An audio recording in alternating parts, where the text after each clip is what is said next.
It gives me such pride to say I'm a Mexican American.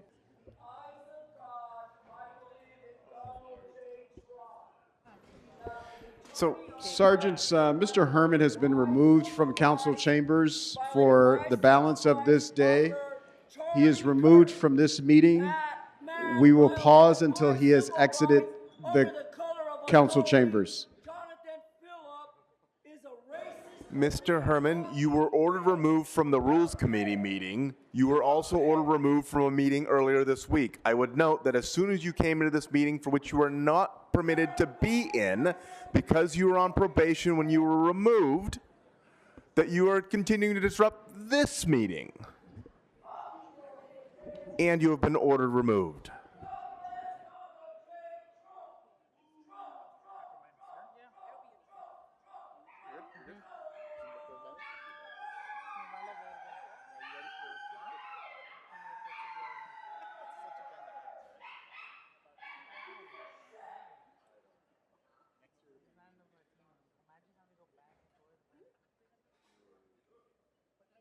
My apologies, Councilmember Hernandez. Mr. Spindler and whoever else is in the aisle will ask you to vacate the aisles while this presentation is happening. I learned from the struggle against the war in Vietnam when our homies came back that I went to high school with trauma and shrapnel. And one of them, Andy, showed me his album about the atrocities they committed. We tried to help him. He ended up dying of a heroin overdose in a garage, an abandoned garage. That radicalized my generation to say, not only U.S. out of Vietnam, but we were controversial. We said the Vietnamese struggle needs to win. We supported the struggle of the Vietnamese people. And today, yes, today, maybe controversial, maybe not, we support the struggle of the Palestinian people for self-determination, national liberation, and the right of return of all Palestinian refugees, and an end to all U.S. aid to Israel. That's right. Let's hear it. Come on, let's hear it. I know it's controversial, but when we said Vietnam should win, we were saying, oh, you're unpatriotic. But hey, now Vietnam is one of our partners. And I grew up with this story of the Battalion of the San Patricios. In the Mexican-American War, a whole bunch of conscripted Irish Americans or Irish immigrants were fighting on the side of the U.S. against the Mexicans and reached a point where a significant number of them said, we have more in common with them than we have with our bosses, and actually deserted. This is a story that we talk about in our family a lot. Actually deserted, went over to the Mexican side and fought as the Battalion of the San Patricios. And I have a giant flag in my office in San Pedro of the Battalion of the San Patricios. And I wouldn't take time on this, except there is really a significant thing for today. Now, not surprisingly, the San Patricios lost to the Americans, and they were hung as deserters. Most of them were hung on September 12th. Wow. Today. Wow. Today in Mexico City, in the Plaza of San Jacinto, I believe, there is always a celebration on September 12th in honor of the San Patricios.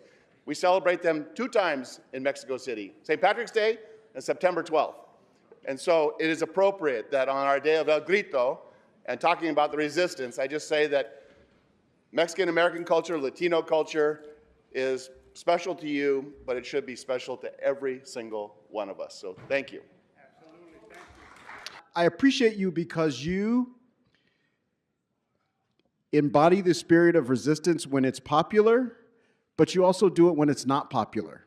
When the media and society says, oh, we're having a good time, why don't you go over there and be quiet? Stop bothering us about police brutality. Stop raising, racism. We're trying to celebrate our progress, and here you are continuing to raise issues. So I thank you for sticking to the struggle, because it always comes back around.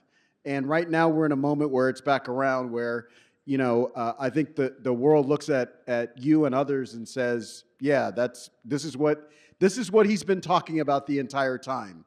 When racism goes from being dog whistle to just being whistle, which is what it is now, just straight up anti-Latino sentiment, unashamed, unembarrassed, immoral and out front, and you've been an opponent of that when it's subtle, but also when it's direct. So thank you so much for everything that you've done, and we're proud to be able to honor you. Good morning, Councilwoman Gerardo and members of the council. My name is Carmela Liggins, and I am here on behalf of My Friend's House Foundation, which has faithfully served the Skid Row community every Wednesday for the past 16 years at 540 South San Pedro Street.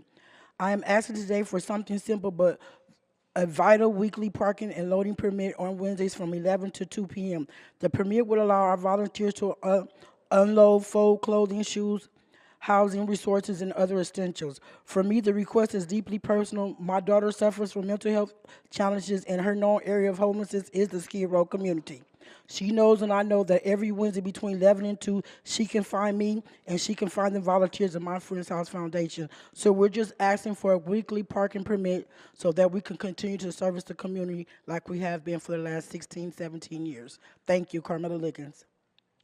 My name is Marvelous, and I am also with this young lady, Carmilla, out here to advocate for the parking situation that has been going on for the past 17 years this October.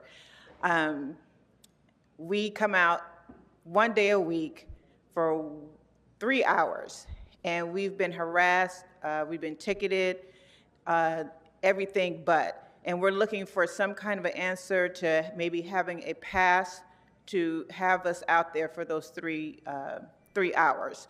It's been overwhelming. The tickets are like $100. We've even, the foundation, My Friend's House, which is what I'm wearing, again, has been out there 17 years this year. And we serve the homeless with food, clothes, shoes, and our love. And we're out there every Wednesday, rain or shine. And I don't understand why we can't get some type of help where we can load, offload, just have our volunteers come out and serve the community. President Dawson, I'm here to request for a 3.5-hour parking moratorium on 540 South San Pedro, so My Friend's House can provide humanitarian aid, which we've been doing for 17 years consistently, rain or shine, Wednesday from 11 to 2 p.m., 540 South San Pedro, providing humanitarian aid, groceries, food, and clothing. So we would just like a moratorium for all of our volunteers between the hour of 11 to 2:30, so that we can come and serve the homeless population on Hope Row. Thank you. I'm Aaron Peter Castelline. I'm a resident of CD1, and I'm also the LA chapter chair of the Equal Vote Coalition. The Charter Commission has nominated both star voting and ranked choice voting as topics for further study, and I want to share my recommendation for star voting. Star voting lets voters provide scores from 0 to 5, as opposed to ranked choice voting where voters provide their first, second, third choice, etc. With the star ballot, voters can show their full and honest preference for each candidate, regardless of how many options are on the ballot. In addition to showing their favorite, they can also show exactly how much they like their next favorite, whether it's a 1-star candidate, a 4-star candidate, or even a 5-star candidate. With star, that's allowed. If a voter feels the same about multiple candidates, they can give them both the same score. That means it's almost impossible to avoid a star voting ballot, and it also means voters can be as expressive as they please.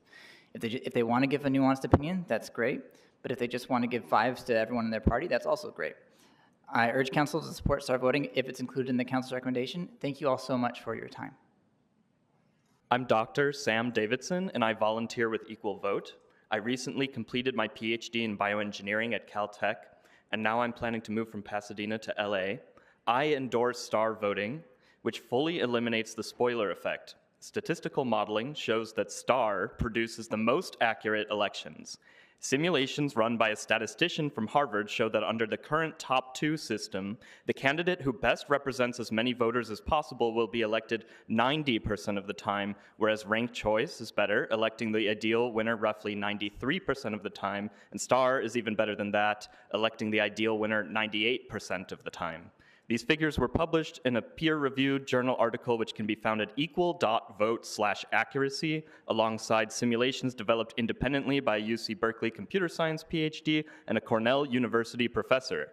LA now has a chance to become the world leader in electoral accuracy by adopting star voting before any other city. Thank you.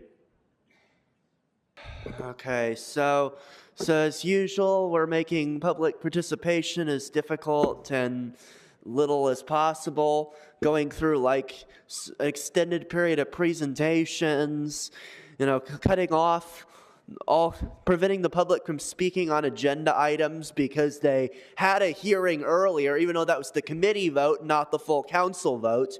And many of these members of this council have never heard public comment on any of the agenda items because it was in committees that they weren't on, which means that they didn't get a full public hearing. They didn't get a hearing for every member of this council. So you're preventing people from speaking on these items because, again, you don't want to sit here and learn about all the terrible stuff about the agenda items because you're trying to limit public participation. Just like call and comment, that you've made zero statement on why that was eliminated. Why is there no call and comment anymore? Fire Jim McDonnell, cancel the Olympics, and what's going on outside? It's like a mess out there.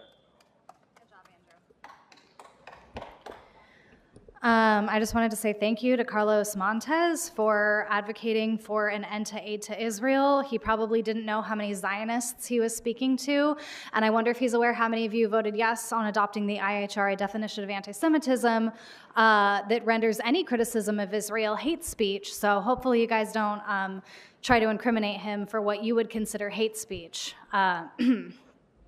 Nithya Brahman is the chair, whoa, of the homelessness committee, whoa, yeah. But I don't think she really does care, no, for the unhoused in the city, no way. LA can raise concerns. She looked them in the eye. They asked for repairs at the Mayfair, and she told them a lie. Mayfair Hotel elevators, how long have they been broken down? Mayfair Hotel elevators, she lied when she said that they're working now.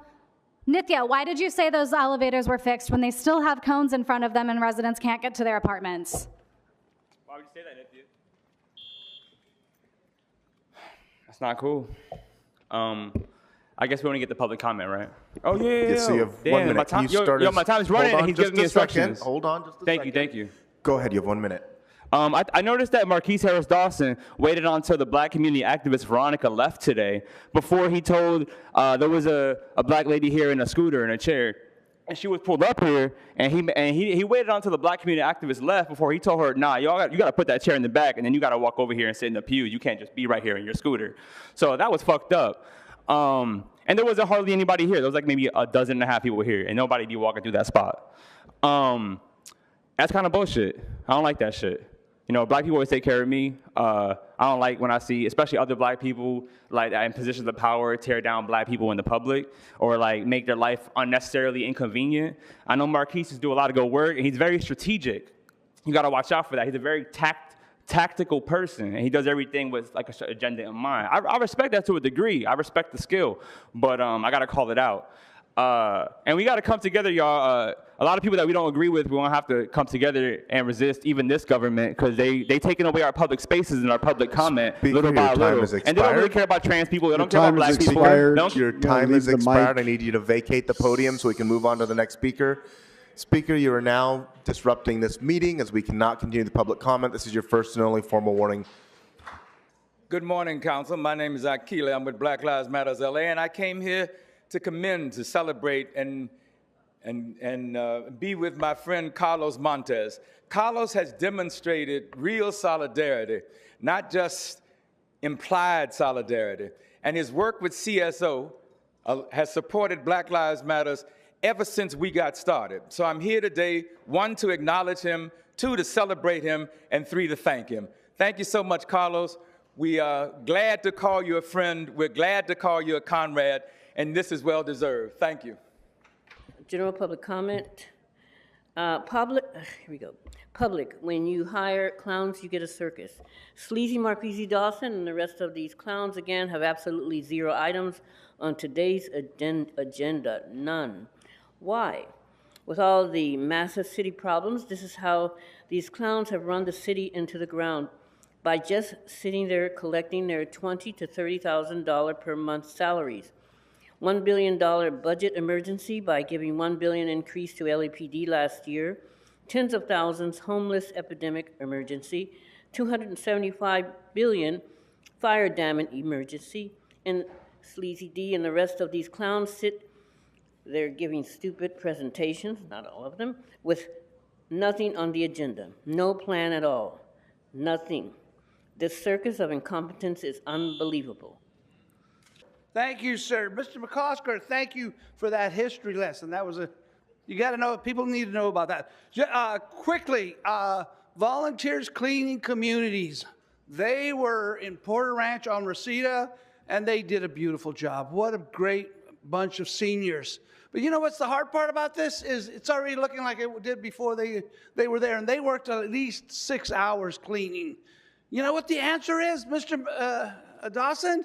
Why doesn't this council reinstate restrictive parking so those seniors don't have to go there in their 70s to clean somebody else's mess? Why do they have to endanger their lives standing on streets where people are going 60, 70 miles an hour, Mr. Dawson? Why don't you and Mr. Lee finally do something about this? This has been going on, and you folks continue. Mr. Price, I want to say good morning to you, sir. God bless you. The Brown Act does not allow you to discuss general public comments at meetings, but it does allow you to respond to the public's concerns via email or by issuing your own statements. So please explain why you don't think we're entitled to the highest level of police oversight. The governor won't step on the toes of local officials, so it really is your responsibility to request it. Secondly, the city attorney always asks people to send in written comments, and I'd actually prefer to do that, but the instructions do not include the file numbers necessary to read or write general public comments like 25-0000-S9. So only people who've asked the city clerk for that information have had the ability to read general comments. For anyone else, written general public comments effectively don't exist. All your evil upset the baby. See that? So anyway, while I was here, Eunice Hernandez, while standing in front of a cop, turns her head and tells me to fuck off. So you see, when she does that, she's a government official in front of a police officer. I can't say anything to respond to that. She's putting me in fear and coercion in violation of federal and state law. So, you know, I haven't been coming around a lot. Something's coming to this building. Something's coming, man. You know, you could just smell the fear in this fucking air. Cops all over the place, informants all over the fucking place. There's so much activity. They've got 39 new agents that came out of state last week to come into that building. So they're not here for ICE. They're here for you. Finally, I'm going to get my $10,000. Have a good weekend, nigga.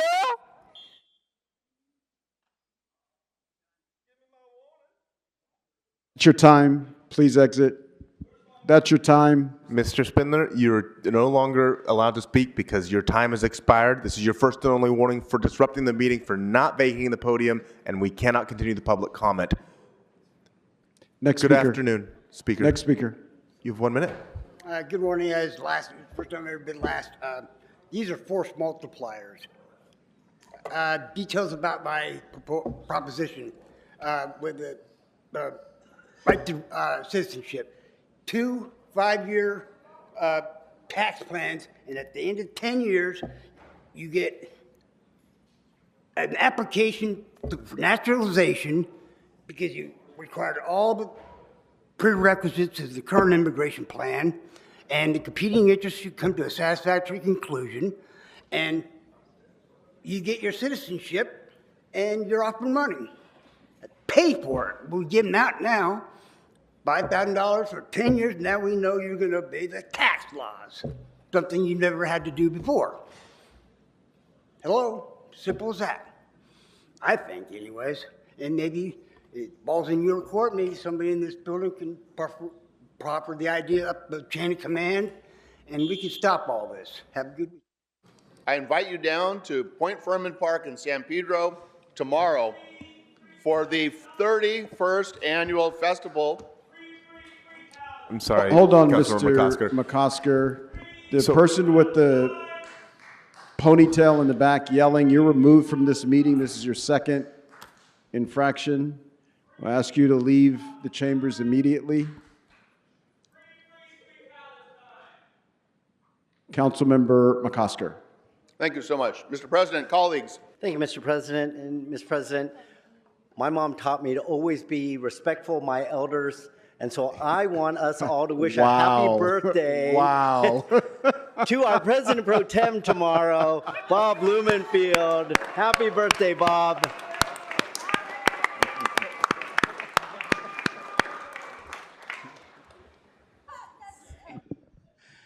All right, Mr. Price.